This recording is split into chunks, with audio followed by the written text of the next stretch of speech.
Hey there everyone. So today I'm fixing the brakes on this John Deere STX 38.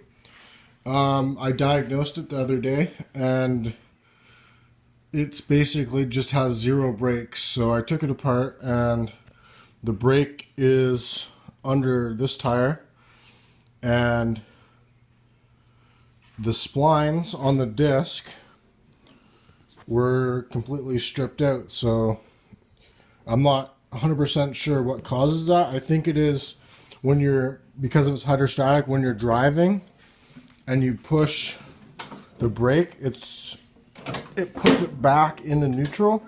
And I was wondering maybe the brake was applied when it was actually in drive. But the brakes do work good before that happens. So I think we just need to make sure we always bring that lever back to neutral before we put the brakes on. So I'll go through what needs to happen. It's pretty basic. To take the tire off, there's a little clip, like a dust boot and a clip, and then a washer, and then the whole tire comes off. And then I'll bring you back when we're at that stage.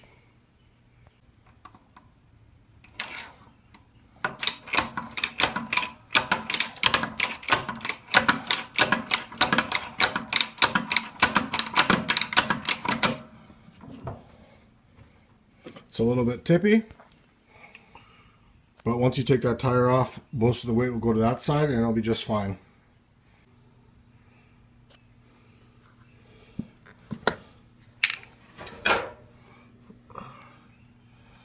Just a C-clip. You just use C-clip pliers and take that right off.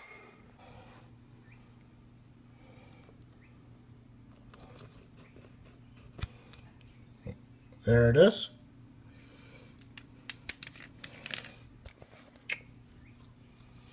Here's the washer.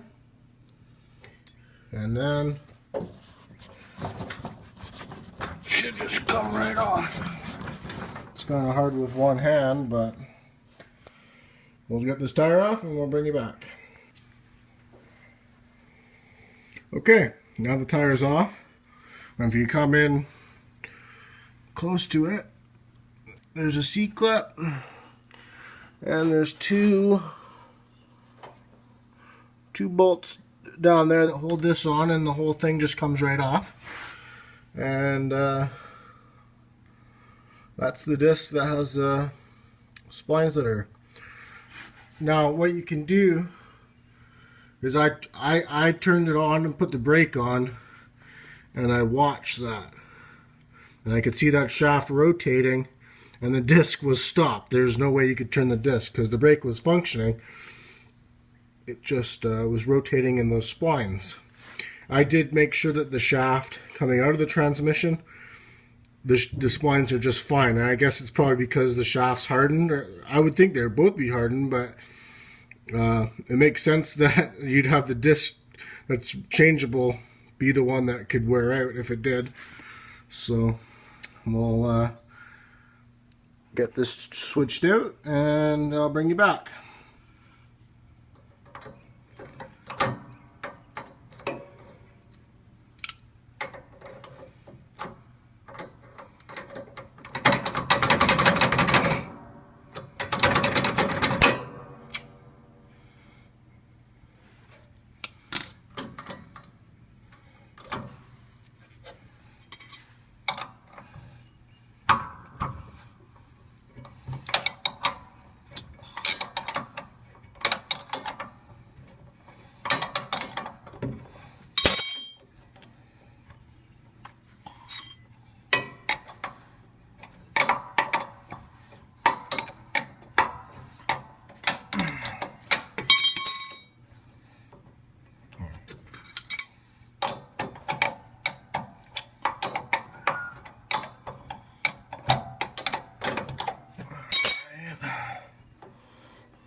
Also, it's this part right here. There's nuts on either side, double nut, And that's how you can adjust the brake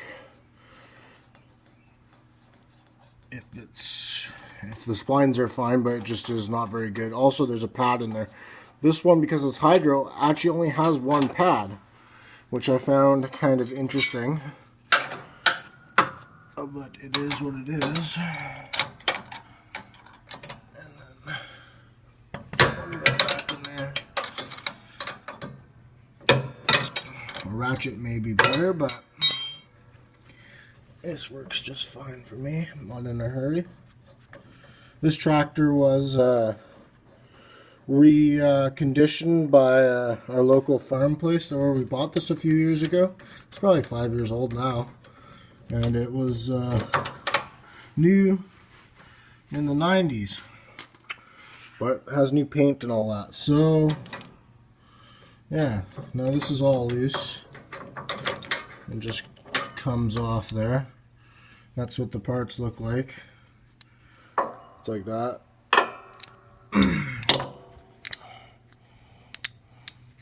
Just pivots in there with those little bumps and pushes against. So you would think that there would be a pad here, but that's just a piece of metal. And no pad goes there. I asked the guy at the dealership. And then that comes off. I don't know if I can get a good picture of that. But the splines are gone. And then if you go into here,